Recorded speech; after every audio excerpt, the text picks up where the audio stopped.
We'll start sharp at 3. It's 2 o'clock.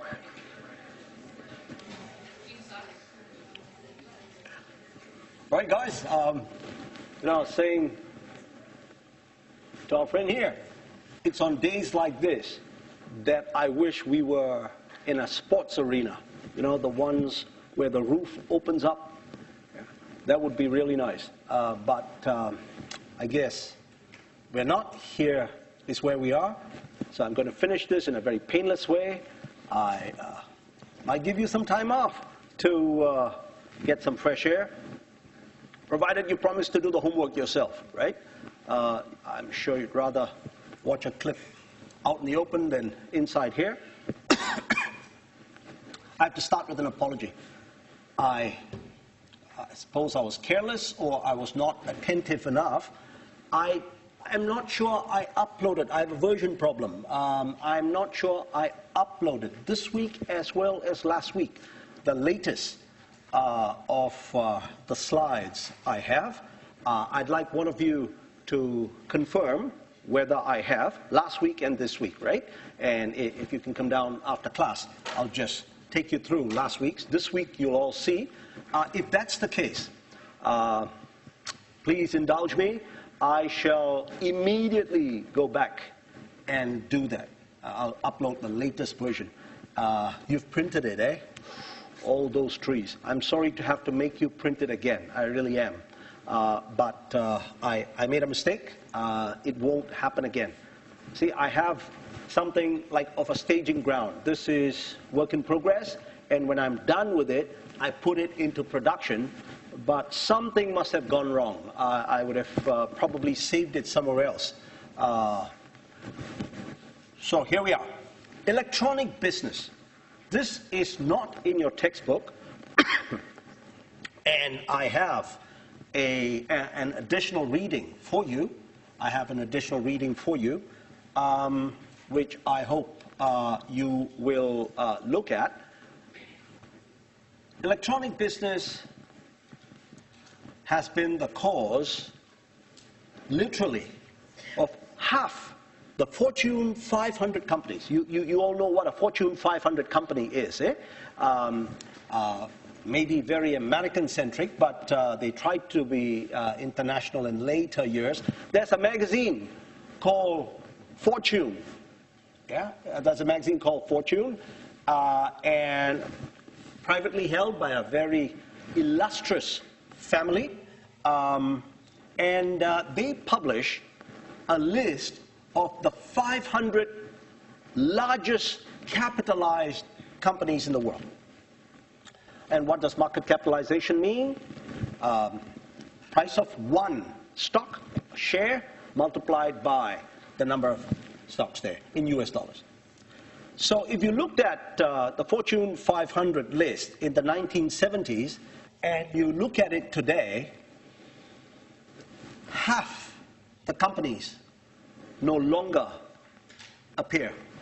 And according to the CEO of Accenture, they're going to get a name change again. At least that's what they're threatening to do. They used to be known as Andersen Consulting. And then Mr. Andersen went to jail. And they had to change their name. Yeah, this is way before your time. There was an Enron scandal. There was a scandal with falsifying the books of several utility companies. Why? Because those who did the books were also doing consulting. And Andersen was involved. Arthur Andersen was involved as an auditor. Andersen Consulting was involved in the consulting business, and something was quite not right. Anyway, in their latest branding, they're called Accenture, to accentuate success, supposedly. And the CEO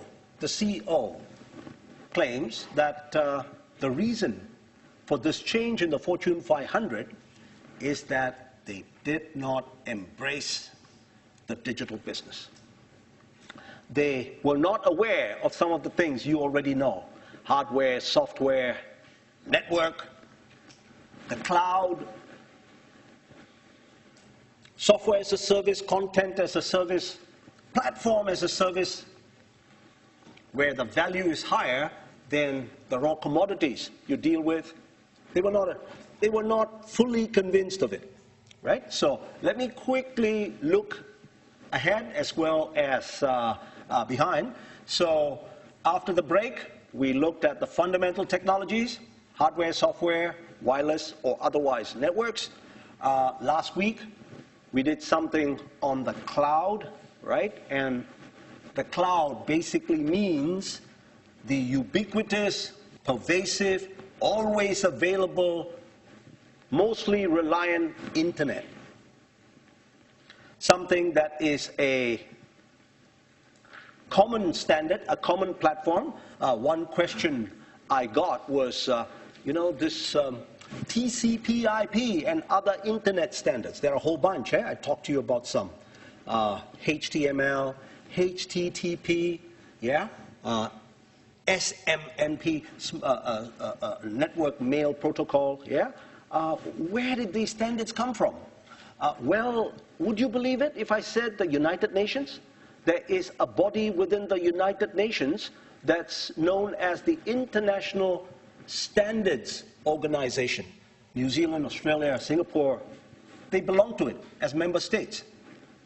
And what is agreed upon as an international standard is implemented all across.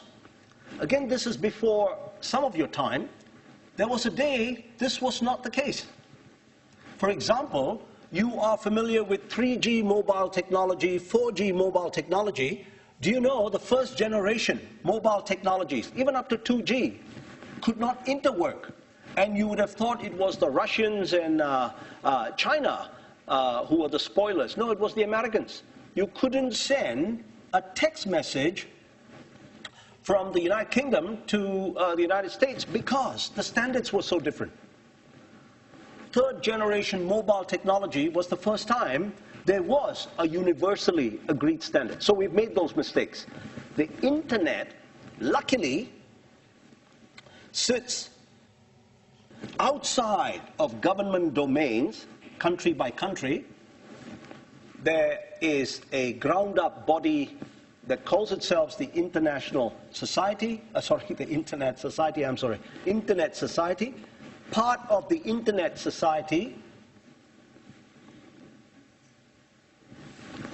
has an Internet Standards Activities Board, and it's a labor of love, just like open source. You do it because you're passionate, you're committed to doing this, coaching, I suppose, high school cricket or girls rugby. You're passionate, you want to spread the cheer, and a lot of volunteers have gone towards producing these standards. At that level, they call it an RFC, request for comment. Here, this is what we think is best. Implement it and tell us what you think. And after 2 implementations and it interworks, it goes to the United Nations. So I hope that answers your question. Where do these standards come from? Generally agreed internationally. So it's bound to work. The cloud works specifically because there are international standards governing it. And we are in a lucky situation of being able to plug and play, right? This week we look at electronic business. Next week, another fairly recent phenomenon, but a very impactful phenomenon, social media. You know, I was telling one of you, whereas it took more than 100 years for television, radio was a little easier, I suppose, for television to reach 1 billion customers, it has taken Facebook less than 10 years to reach 1 billion users. Today it's more than 2 billion, right? So it's important to know social media, not just as a possible distribution platform or a channel. It's important to know it in its technology because a lot of e-business gets implemented with social networks. We'll allude to some of these today and tomorrow. Next week, we'll delve a little deeper. Security is not an afterthought. You wouldn't build a warehouse without considering security. You wouldn't build a house without considering security. Whether it's the lights that come on, or a camera, or an alarm, you would.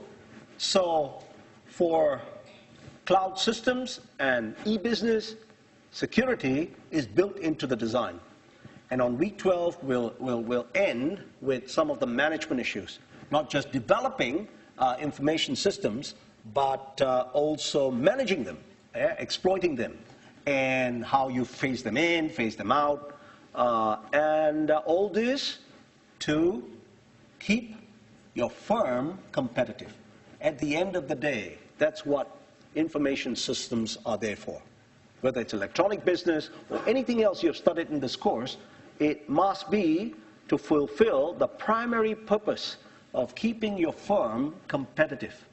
And you keep it competitive not just by doing things faster or doing things for less, but by innovating.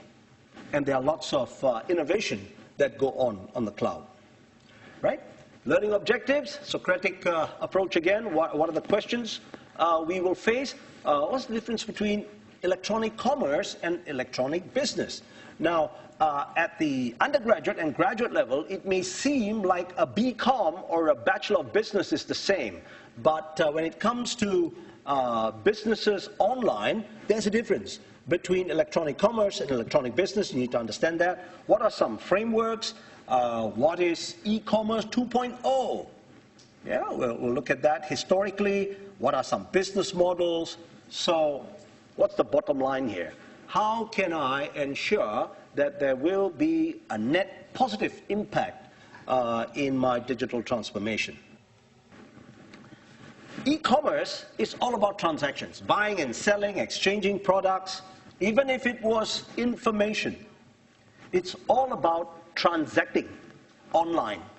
E-business, meanwhile, need not be about transacting. E-business is broader. If you like, e-commerce is the sales end of the business. E-business has to do with logistics. It has to do with marketing. It might have to do with the accounting part of the business. And yes, also including the sales part of the business, right? E-commerce, therefore, is a subset of e-business. But it's an important one. If you don't have a cash register, hey, what's the point of going into business? Unless you're doing barter trading. A couple of stories that hopefully will allow you to see the purpose behind this. How many of you have heard of the Kodak company, an American Eastman Kodak?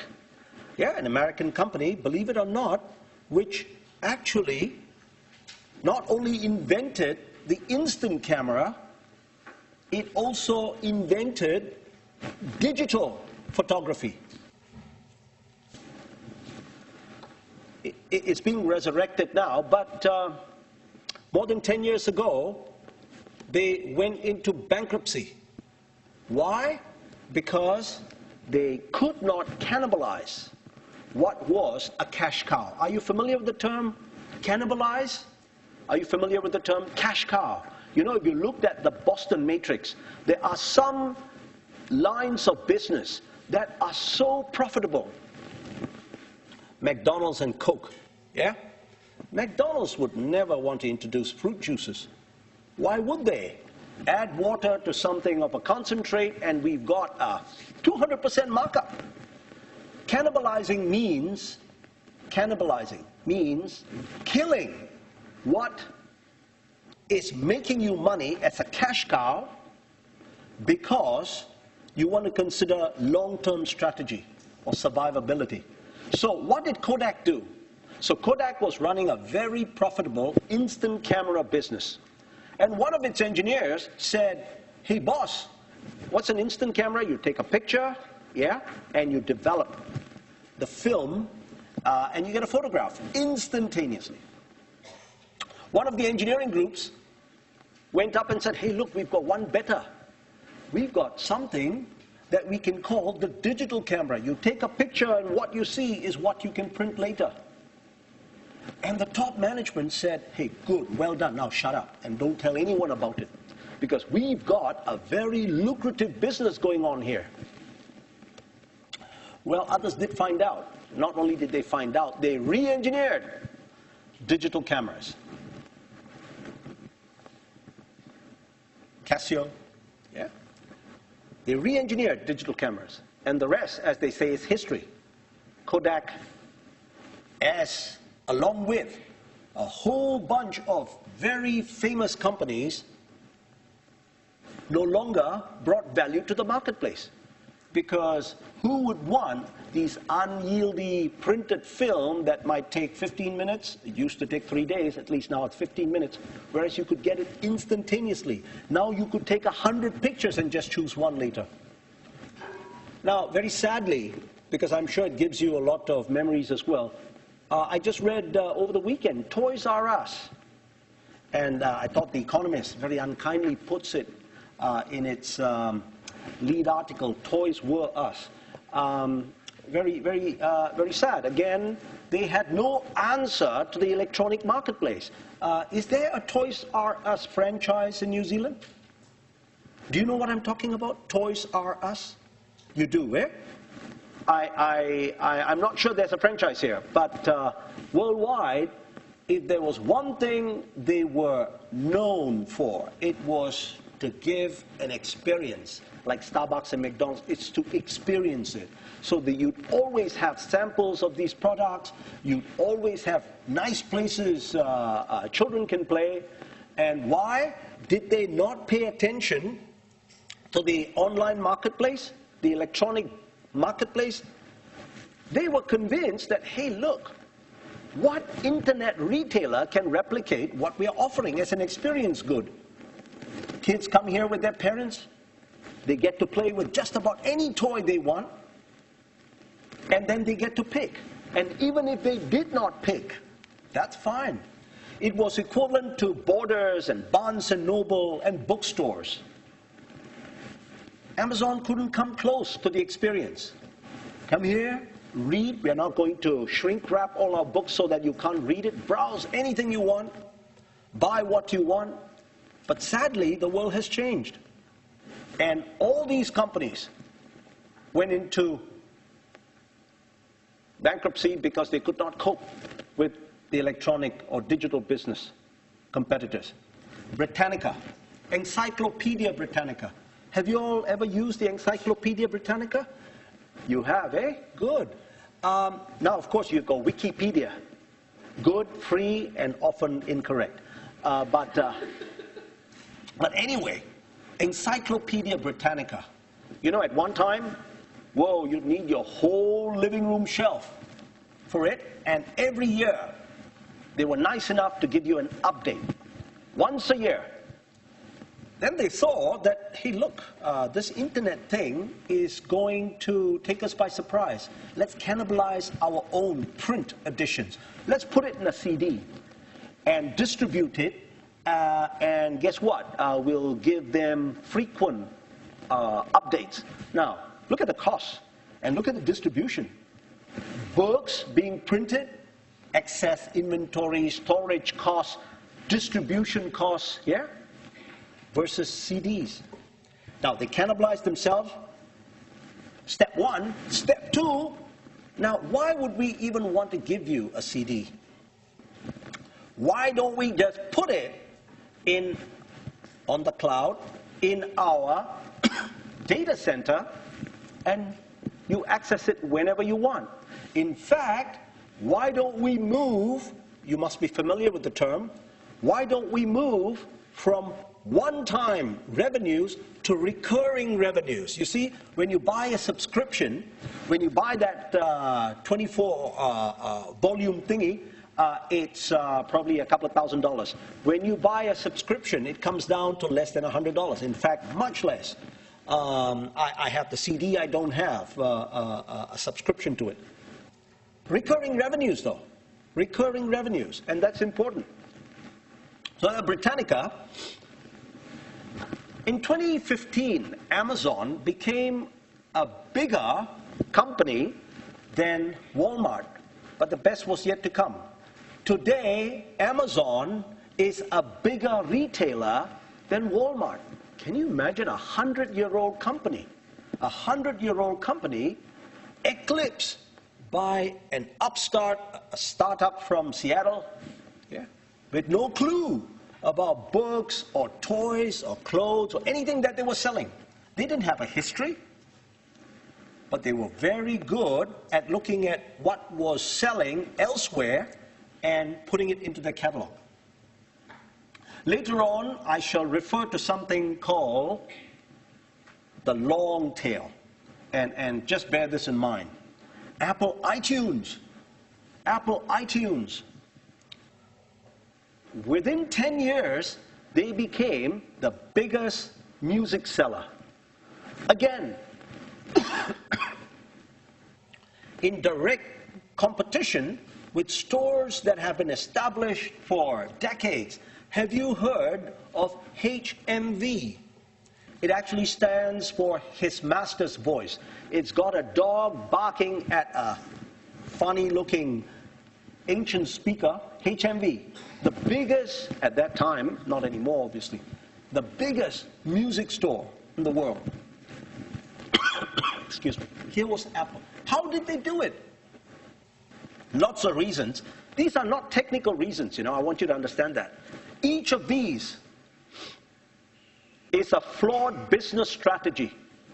The music labels insisted that you buy gramophone records or CDs bundled as 10 titles, 12 titles, whether you liked it or not. There are some exceptions, I can think of only 2 albums where I liked every song in the entire, playlist, as we call it. One is Adele 21, and another is Carlos Santana. But more often than not, you get crap after the 3rd song. Or sometimes they give you crap, and then 9th song is something you like. That was the rigid way in which music was sold. And here comes Steve Jobs and says, why would you be paying so much for things that you don't like? How about picking a title for 99 cents? If you liked it, you can upgrade it. And if you really liked it, you can get an expanded license that allowed you to share it with 4 of your friends. Now that circumvents the problem that music stores were having with piracy. Piracy. The act of taking digital content, reproducing it, maybe non-commercial, but sharing it with friends, with no revenues going to those who own that intellectual property. So I hope I've convinced you enough, why it's a good idea for a course like this to think about electronic commerce, electronic business. Because this is part of survival. IT in business is no longer a productivity thing where you try and fix the accounting system, the ERP, enterprise resource planning system. It's got to be forward-looking strategy as well, sales as well. What are the major components? Well, there are many types. Not all electronic business architectures are created equal. First, there's this pure play. Everything is digital. Example, iTunes. The content is MP3. You want to pay a little more, you get close to CD quality, right? But the content is digital. The distribution channel, iTunes, is digital. You take it in an iPad, iPhone, iPod, iWatch. Well, that's not digital, but the content in there is digital. You play it back. That's pure play. Then you've got the old economy stuff. Bricks and mortar, and obviously You know where that term comes from, right? In New Zealand, you don't build brick houses, but typically when you have bricks and mortar, what that means is it's fixed. It's fixed to a time, it's fixed to a space, and it's not so flexible. And just about any traditional firm you can come across started out that way. In the retail space, Smith City, obviously, Target, again, I suppose all your favorite brands, yeah? Meadow Fresh. Now, many of them, though, had to, so pure play, I talked about virtual organizations, they don't even exist except online, yeah? I'll talk to you about one which calls itself Spotify. Clicks and bricks, that's the middle way, the middle ground. Today, no reputable established company can say it's bricks and mortar. Almost every company has to have an internet presence, an online presence, whether it's on Facebook or a website. Smith City has a website. So do its competitors. And the thing I like, they recognize that this is competition to be had.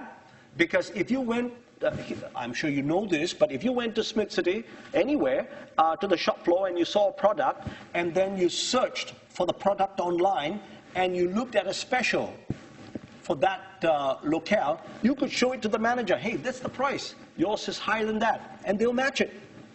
Not just Smith, but Noel Leeming, is it? Noel Leeming would match it. Farmers, is it? They would match it. How do I know? When I first came here with my family, I had to go shopping, and this is exactly what we were told to do. And they would accept that. They would accept that. So clicks and bricks. Target is there. Toys R Us was there, but they weren't there fast enough.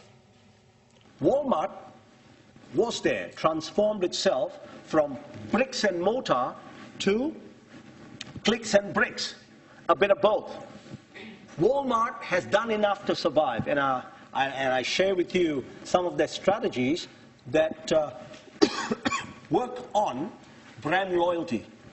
You see, if you have good experiences with a particular brand, then chances are you'll not switch so easily. Your switching cost would be something known as brand loyalty. And Walmart somehow played this a lot better than Toys R Us and others. So here are the three dimensions of electronic commerce, right? One comes the ordering. How do you order it? Physically or digitally? This is the easiest thing to do, because as you'll see later, you can put a catalog online, allow your users to browse, let them order. Delivery, physical or digital. Now, this is harder to do. How do you deliver furniture digitally? You couldn't. Yeah, it's a product of what the commodity is, right? You can deliver music, you can deliver movies, Netflix, ask Netflix, yeah? You can deliver hotel rooms, can you? Airbnb, can you deliver hotel rooms digitally? You know, semantics. It's a matter of semantics. Some would argue, yes, you order, we process it, we process it, we even deliver you the confirmation electronically. Well, you go and consume it at that site. But we have delivered. There's a promise that this will be held for you at this price. We have delivered. Well, semantics. But you know, right, hotel rooms are physical. There's no way, yeah, you can get it on the internet. You can have a look at it. And obviously processing. What does processing involve? Processing involves the whole works from payment. Payment, very important. If you don't get paid, what's the point of doing commerce? Payment, very important. Processing also involves some sort of loyalty function so that your customers keep coming back, whether they're online or real. Yeah, they keep coming back. Processing involves that. Processing also involves, you must imagine a more complicated store than one product or one service thing. Processing also involves the following: a warranty, taking customer feedback. And when Airbnb sells you hotel rooms, at the back end, they are keeping track. They've got to have an accounting system that keeps track of which merchant, which hotel we owe for this room, because we've taken payment already. And it's not done on a daily basis, it's done on a monthly basis. Likewise, for big stores like Amazon or Flipkart or Baidu. What happens? You buy a product, they get it delivered to you, and the processing involves Amazon paying Federal Express for delivery, paying the merchant for the product itself. What if there was a return? They handle the return. Amazon does. Amazon does. That's processing too. They handle the return and then do the deduction. There's another story I can tell you about why I'm loyal to Amazon, but we can wait. So, e-commerce and e-business, very broad. No matter what aspect of business you're interested in, marketing, logistics, accounting, finance, or the technical stuff, there will be a place for you in the digital business arena. I talked to you about intranet and extranet already, belaboring the point. The internet comprises a series of standards and protocols. Now, when you keep it within your organization, like at UC, we've got the intranet that allows you access to learn, that allows you access to your student management system, that allows you access to the library resources. That's an intranet. No outsider can come in. An extranet is when you open the cloud to outsiders for the purposes of transacting. They could be your suppliers, they could be your customers, they could be government regulators. You owe it to them. If you looked at how fast we have grown, it is clear that retail is not necessarily a big part of e-commerce. At least it wasn't 5 years ago, right? It is manufacturing and it is the wholesale part. Now, this is a percentage of value. So what you can conclude is this: even if the number of transactions might be greater with something known as business to consumer e-commerce, it is the business to business e-commerce that captures most of the value. And I think you'd agree with me, close to 80% of the value. Business to business e-commerce. Here is a framework. Here's a framework I'd like to share with you.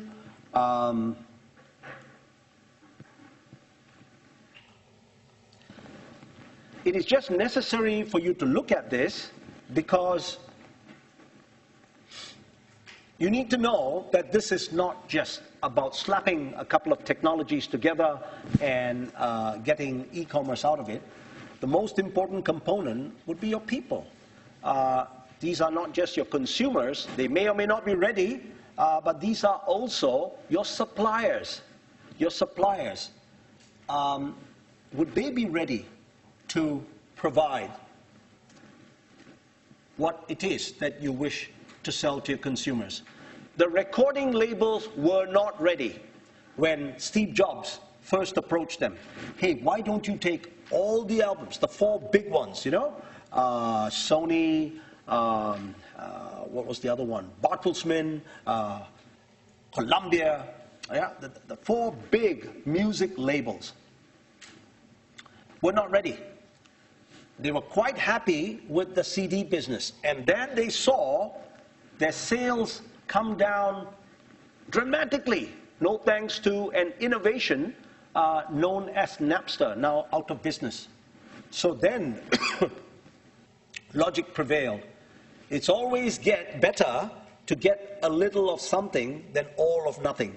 And they knew they were heading to that all of nothing zone. Why? Because music, for example, was something that could be pirated. There was no other way of protecting your content unless you had a platform like iTunes, and very quickly the others followed.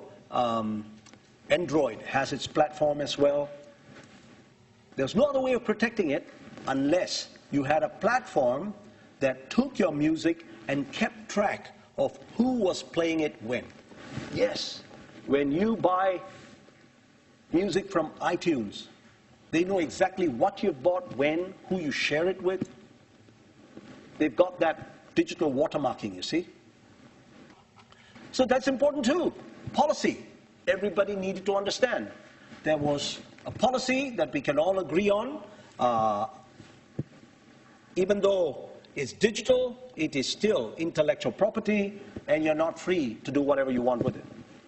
Marketing and advertising, obviously. Yeah, you can have the best websites in the world. If somehow you did not make a connection to consumers, then you don't have a profitable business. Very sad ending to the story, I hope not, but you may have heard of Uber. I don't know whether it's popular here, but Uber, like Airbnb, was the biggest hotel chain in the world without owning a single room. Uber was at one time, not anymore, but at one time they were the biggest taxi fleet in the world without owning a single vehicle. You may call it the shared economy, the gig economy, but it worked very well because their marketing and advertising was so good. Yeah? Jumping on the cloud, they could figure out that it's easy to profile our customers. We know where they are with a location-based service. We know where they want to get to. We can study patterns about them, and we can induce them to switch from taxi to Uber. Now, but very sadly, there were other licensing issues, public policy, and London, like Vancouver, has just banned Uber because of the irresponsible conduct of not just its CEO, former CEO, but also several of its drivers. I believe Uber is legal in certainly New Zealand and Christchurch. Have you taken Uber cabs? Yeah, sure. Then it's legal. Yeah, you wouldn't do anything illegal, would you? So, support services. Support services. You would think nothing of it. You would think nothing of it. Again, the best product catalog with very poor after-sales support is not going to get you anywhere. And websites have closed precisely for this reason. Somehow the formula needs to be right. Good technology, superior marketing, like Uber, you can't fault them, and support services to match. Unlike Uber, Airbnb takes support services very carefully. And if you had an Airbnb experience that was not up to your satisfaction, and as customer feedback, within minutes of checking in, they'll ask you for customer feedback. They can do it, right? They know you've checked in. They know you're in your hotel room. A little call out, can you please tell us how it has been so far? If a merchant repeatedly got negative ratings, that merchant is kicked off Airbnb. They take it very seriously. And you know, in e-commerce, it is so tempting to squeeze your partners. By that I mean, keep putting cost pressures on them so that it's not profitable for them. And there's a problem of doing it. I found that out even in New Zealand. There is a Trade Me subsidiary that allows you to book hotel rooms. I can't remember the name of it. I could look it up. But they obviously squeeze hotels. Because when I went to Hanmer Springs, I was told at the reception, you know, you could have gotten a better rate if you had just come to our own website. You see the inconsistency here?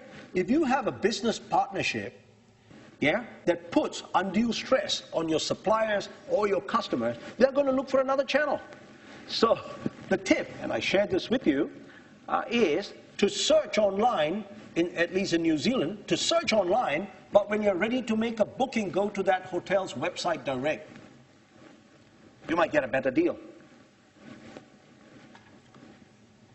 So this, in a nutshell, is what I was saying. Classification, there are the following types of e-business. One is business to business, business to business. So when Amazon or iTunes deals with its suppliers, the suppliers of music, the suppliers of books, the suppliers, that's a business to business transaction. Then there is business to consumer. What's different about it? Business to consumer means I'm selling you something. And amongst other things, I have to have a product catalog. I have to have a payment gateway system. We'll look at that. Yeah? And I have to have some kind of customer support. E-tailing is usually business to consumer. It's a special case of B2C. There's also business to, it doesn't, this is not as big as it sounds. Sometimes it's a pass-through. The business is unable to sell you direct for licensing reasons. Amazon, even Amazon, cannot do business in some jurisdictions. So there has to be a local partner, Amazon in India, for example, yeah? Sold through Flipkart. So that becomes business to consumer. Yeah. And in East Asia, there is a QO10, yeah? Pure play, they own no assets, very much like Airbnb. They own no assets. They go through a local partner to sell to you, the consumer. Then there's consumer to business. Consumer to business, one example would be TradeMe, right? TradeMe is set up to allow you to put wares on their sites. Someone else matches it. Sometimes there's an auction. Sometimes there's a reserve price. And a sale is made direct from buyer to seller, but through a business. This goes on and on. I'm going to skip because I just want to get down to, sometimes there is government to consumer. When you file your taxes, that online portal is actually government to citizen. Yeah? Sometimes called e-government. Collaborative commerce, unlike a wiki, collaborative commerce must have an end in mind. And at the end of the day, you collaborate to package a product or a service to sell it to consumers. Right? So, what are the capabilities? What are the capabilities that contribute to the success of a digital business? Well, of course, anytime, anywhere, convenience. It never shuts down. After-sales support might, but the selling and buying can be done anytime. It's got to be efficient. You know all this. Before automated telling machines came along, you had to go to a bank, take a number, a queue, do your transaction, and come out. It cost you time. You had to be somewhere else. And it cost the bank money. When it went to ATM, automated telling machines, you still had to queue, you had to go to a particular spot, but now there are many. It was 24/7, and the cost, it was more convenient for you, the cost of delivering banking service, very simple banking service, deposits, transfers, withdrawals, paying bills, the cost of delivering it went down 10 times. Went down 10 times. Yeah? Banking in the 1970s, $50 per transaction. ATM machines, $5 per transaction. But the best is yet to come. With internet banking, it went down 100 times. Despite all the padding with your special dongle or a one-time password thing, despite all that, it costs 1% of what it used to cost, or what it would cost if a bank had to make provisions for branches, bricks and mortar branches.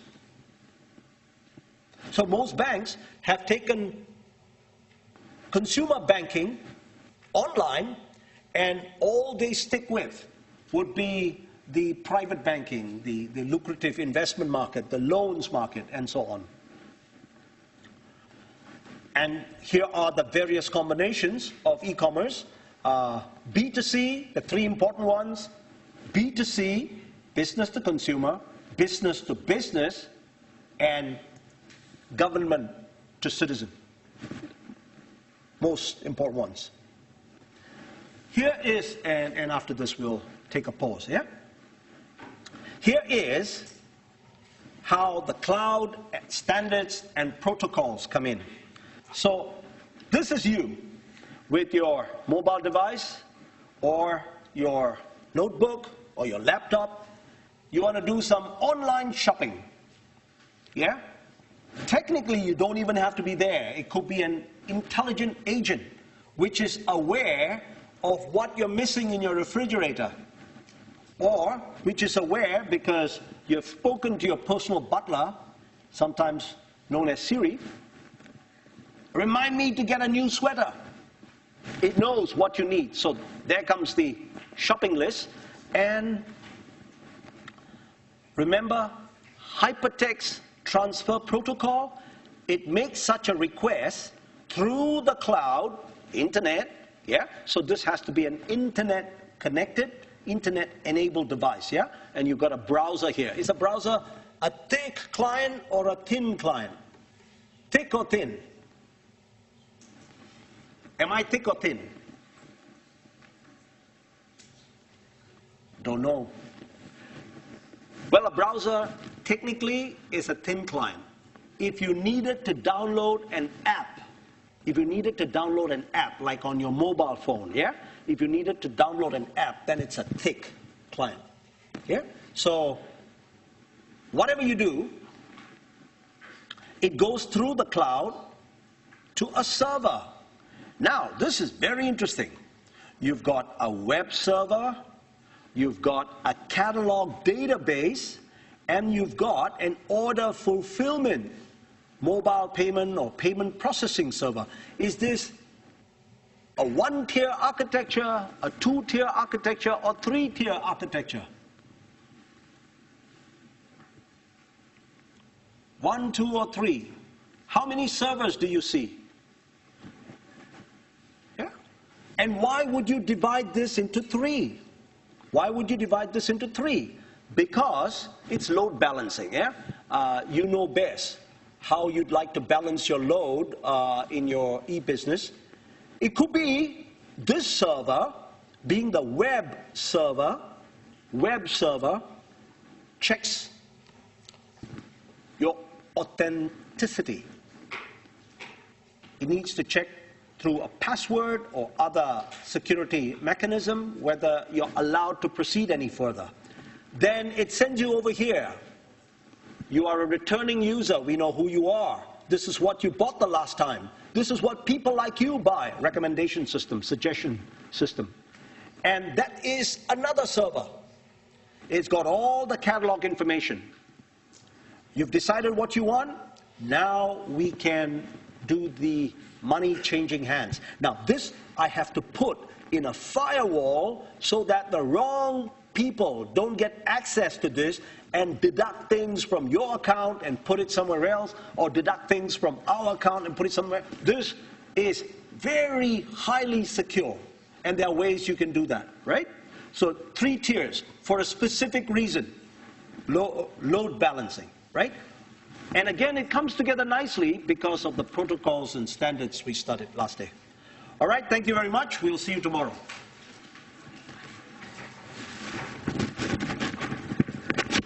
So far, is this exactly what you have? Oh, wonderful.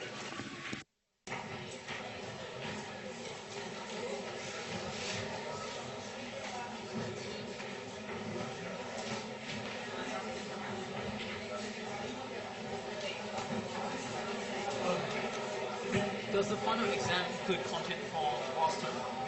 No, no. You just showed up. I said this from day one.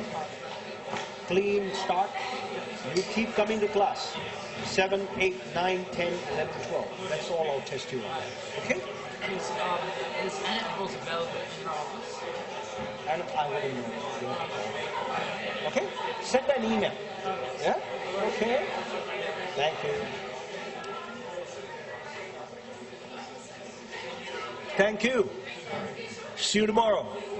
You're going to show up, right? Wonderful.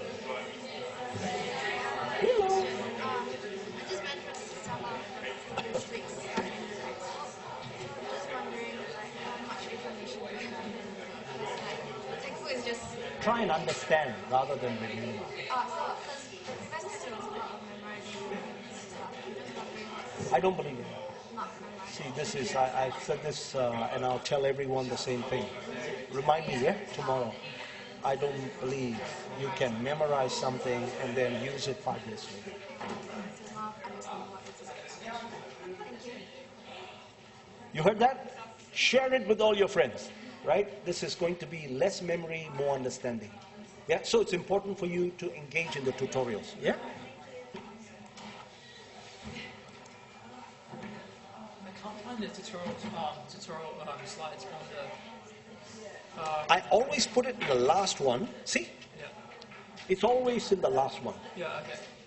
You see? But, 'cause You've like- got to be engaged. What's your name? Omar.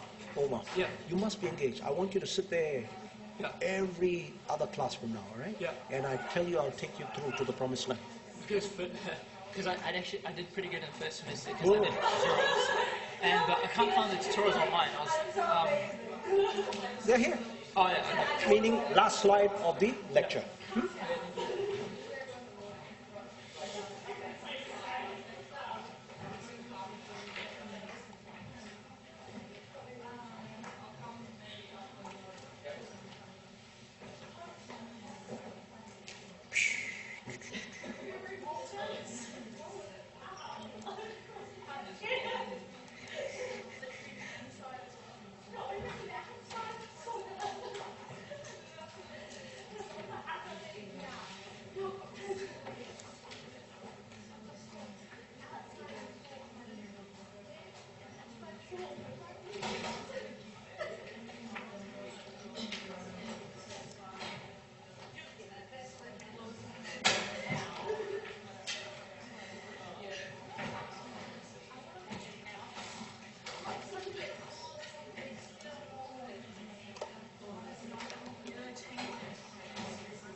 Hi, how are you?